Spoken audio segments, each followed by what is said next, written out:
Hi, I'm Megan and welcome to my kitchen. In today's What's for Dinner video, I'm going to be sharing with you what meals we had this past week. Our dinners were easy to make, budget friendly, and delicious. So if you're looking for some weeknight meal ideas for your family, just keep watching. Before I get into the dinners, just a quick note. This week is a little different than normal. If you've watched my last few What's for Dinner videos, I mentioned that both Gary and I have had this virus or whatever has been going around. It's week 3 for me. He's pretty much over it. He still has a little bit of the cough. But for the past week and a half with me, it's really weird. I'll feel better one day and I'll have a lot of energy, and so I'll start tackling stuff on my to-do list, and then the next day I feel like a truck hit me again. And so this past week I was on the struggle bus, y'all.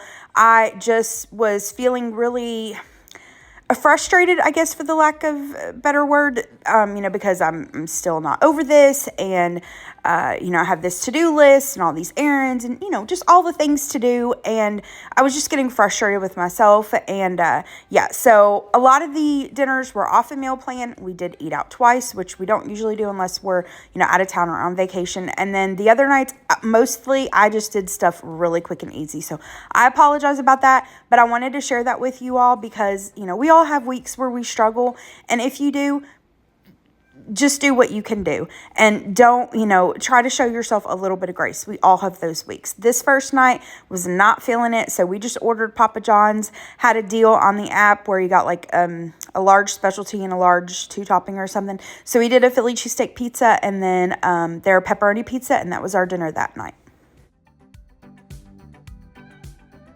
And we had plenty of pizza left, so dinner the next night was just leftovers. So for dinner the next night, Gary wasn't really hungry. He ate, I think, a bowl of cereal a little before bed. So I decided to make some mackerel patties. I haven't had mackerel patties since I was a little girl. Normally I make salmon patties, but my granny and pa preferred mackerel. And so just for, sentimental reasons, I decided to make some mackerel patties. So here's how I make them. Same way I make my salmon patties. You could also use tuna if you'd prefer to do that. I'm just going to take a beaten egg and whisk it really well in a bowl.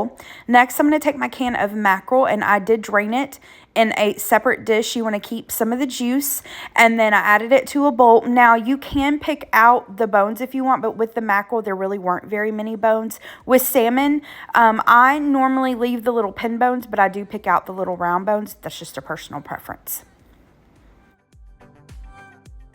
Now I'm going to add in a little all-purpose flour and self-rising cornmeal. For 1 can of salmon or mackerel, I do a 1/4 cup of each. Now for seasonings, I'm going to add some salt and pepper. My granny would have stopped there, but I decided tonight to try adding some garlic powder, onion powder. You could also do Cajun seasoning, slap your mama. You could add in some diced onions, whatever you prefer. So I'm going to add a little bit of that juice, give it a mix, and you just want to mix it until it's a consistency that you can make into patties. I have a skillet over about medium-high heat. I just heated up some oil, and then you add your salmon patties and cook them for about 4 or 5 minutes on each side. And then once they're golden brown, they are done. Now to go along with this, I had this box of frozen Stouffer's macaroni and cheese in the fridge. I just cooked it up according to the package instructions. And then I made some of Mandy's green beans. These are from Mandy in the Making. I've shared these so many times before on my channel. I'll link one of my videos down in the description box below for you. And yeah. Here is my plate. So I've got the mackerel patties, and with my mackerel or salmon patties, I like to eat them with ketchup. I know some people use tartar sauce or hot sauce, use whatever you like. The macaroni and cheese, I don't know if it was this batch or if Stouffer's has changed over the years or if it was just my microwave or what, but I did not enjoy this at all. I left most of it on my plate. Gary, it didn't bother him. He ate the rest of it, but just the texture of the noodles and the sauce was off and just the flavor was off. The green beans, delicious as usual. While I was making this, I was thinking, how I was making it for more sentimental reasons. And I'm just curious, do you all have something like that you make for sentimental reasons? Maybe because it brings back a memory, or because maybe your mom or your dad or your grandma or a family friend or something made it. I'll give you an example. my dad went to a restaurant years ago and they had liver and onions on the menu. And so my dad ordered it, and the waitress kind of looked up at him and was like, "You like liver and onions?" Because, it's not a very popular dish. And my dad was like, "No, actually, I kind of detest them." And she was like, "Okay." And my dad said, "But my mom made them." And he said, "So every once in a while, I will eat them, just, kind of as that memory." So like I said, I'm just curious if there's something like that that you either maybe don't love or kind of detest, right? But you make it every once in a while or eat it every once in a while just because it brings back a memory. Let me know down in the description box below. I'm just curious. But yeah, that was dinner this night. The next night, y'all, I'm just going to be honest, I was half tempted to have Gary grab something while he was out, but I was like, no, let me throw something together. He had mentioned the day before that he really wanted just like a big loaded burrito bowl, and so I raided the fridge and pantry and just set everything out so that we could do either taco salads or burrito bowls. I wanted a taco salad, so here's what I've got laid out. I have, by the way, shared how I make like our favorite taco salad before. I'll link that video down in the description box below for you. So for my taco salad, I've got some Doritos, red kidney beans, some diced tomato, cucumber, shredded cheese, and then off to the side is the salad dressing that we make for that. And then, like I said, I just set a bunch of stuff out for Gary so that he could make his bowl. And he didn't necessarily use all this. I've got a little of this Tostitos queso dip, some sour cream, tortilla chips, the Baja sauce. I know he didn't use that. I've got some Chipotle ranch. I'm pretty sure he used that. Some hot sauce, salsa. I had some chicken. I had just seasoned this up with some of the Kinder's blend seasoning and then cooked it up in the air fryer and chopped it. I've got some lettuce. For the base of his bowl, I have this microwavable Mexican-style rice and then some corn and avocado. And yeah, I just assembled my taco salad. Like I said, I'll have that recipe video in the description box below for you. And then Gary assembled his big burrito bowl, and that was dinner that night. So this next day is kind of when I realized, like, hey, I'm feeling really down and, I'm kind of struggling. And Gary knows the way to my heart. And he's like, let's go for Mexican. So we did. We started out with chips, salsa, and queso. And then both of us got the same thing, so I didn't bother taking a picture of his plate.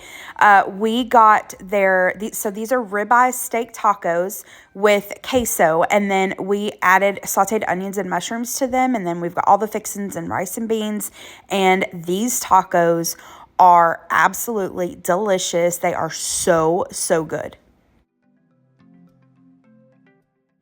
Now, I do ask Gary on a regular basis if there's anything in particular he's craving or anything he wants me to add to the meal plan. Usually, he's just like, no, whatever, whatever you want to make. But every once in a while, he'll throw something out. And when I asked him, I think last week or the week before, he was like, yes, I want fish and chips. So I think I mentioned, too, the last time on my channel, I made fried cod. It was a cluster. I don't know what I did, but like everything went wrong. And so today I was bound and determined to make delicious fish and chips. And if I do say so myself, I accomplished it. This was delicious. So I have shared this a little more in depth before on my channel, but it's really easy. I'll have the recipe linked down in the description box below for you. Here's what I'm going to use for the batter for the cod. I've got baking soda, baking powder, all-purpose flour, cornstarch, onion powder, garlic powder, Old Bay, salt, pepper, and then my cod. So one of the things that I realized the last time I made this is that I needed to cut my cod into smaller pieces. So I did that. I cut them into smaller pieces, and then I seasoned the cod with some of the Old Bay seasoning. Back here in this flour bowl to the right, I mixed up all of the dry ingredients for the cod, and then once I was ready to fry everything, I went ahead and added some beer. Now, normally when I make this, I just use sparkling water. You can also do like lime or lemon flavored sparkling water. That's delicious. But Gary specifically requested beer battered fish, so that's what we went with. And then the second thing that I noticed last time is that my batter didn't really stick well to my fish, and so I really, really, really patted it dry. And then right before I, went to fry the fish, I tossed the fish in some cornstarch just slightly, and then it went into the batter, and then I deep fried it. My oil was about 350 degrees, and it just took maybe 4 minutes or so. And once the fish was golden brown, I just drained it on some wire racks. Now, I was just going to make, plain deep fried fries, but I saw a recipe on Pinterest for like battered fries, and I was like, ooh, let's give those a try. So again, recipe will be down below. Here's what I used for the batter. I've got cornstarch, all-purpose flour, seasoned salt, paprika, a little dash of cayenne, pepper, and garlic powder. And as you can see, these ingredients are very similar to the cod batter, so really you could use one batter for both the cod and the fries. Use whatever seasonings you want. I mixed together these ingredients and then added the beer to them. Here I have some Yukon Gold potatoes. I cut them into wedges. I soaked them in cold water for about 30 minutes, drained them and patted them dry really, really well. I tossed them with a little of the cornstarch and then placed them into the batter. Now this batter you see here, this was too thick. I found that out after my first batch of fries. I did go in and thin it out a little bit. But yeah, 350 degrees for about 5 to 7 minutes or so, and these were done. I really wanted some hush puppies, but y'all, I have not found a good hush puppy recipe. The few recipes I've tried, the texture's off. Like, the outside is way too hard, the inside's too hard. I just cannot find a good recipe that I like, so I just bought frozen hush puppies from the grocery store and cooked them according to the package instructions. And here are those finished hush puppies as well as the battered fries. And as you can see, everything that I fried, I placed them on wire racks over some baking sheets. And then I was not sure if the battered fries would work out at all. I was kind of nervous about it. So I had some frozen crinkle cut fries. I just fried them in the deep fryer, right at the end. I made a quick tartar sauce, just mayonnaise, some relish, a little salt, pepper, and lemon juice. And then we've got some ketchup for our fries and hush puppies. And then Gary loves malt vinegar on his fish. So here are the plates. Everything was really good. Like I said, I redeemed myself from the last time. This was delicious. So good. For the last dinner in this week's video, needed something quick and easy. Looked in the fridge. I had these Adele's pineapple and bacon chicken sausages. I got these on sale the other day. These are delicious. They are so good. I've got some of the leftover Mandy's green beans, and then wanted to redeem ourselves from the Stouffer's macaroni and cheese, and plus really I just needed a quick side dish. I looked in the pantry. I had a little bit of elbow macaroni, a little bit of this radiatori pasta, and one of these packets of the Velveeta cheese sauce. So I cooked up the chicken sausages in the air fryer, 360 degrees for about maybe 7 minutes or so till they're warm all the way through. For the macaroni and cheese, I just boiled up the pastas in some salted boiling water until they were tender, drained them, added them back to the pot, added a little bit of milk, some salt, pepper, that Velveeta sauce packet, and then I did 2 slices of American cheese and just cooked it until all the cheese was melted. And for an impromptu macaroni and cheese using stuff up on hand, that was some delicious macaroni and cheese.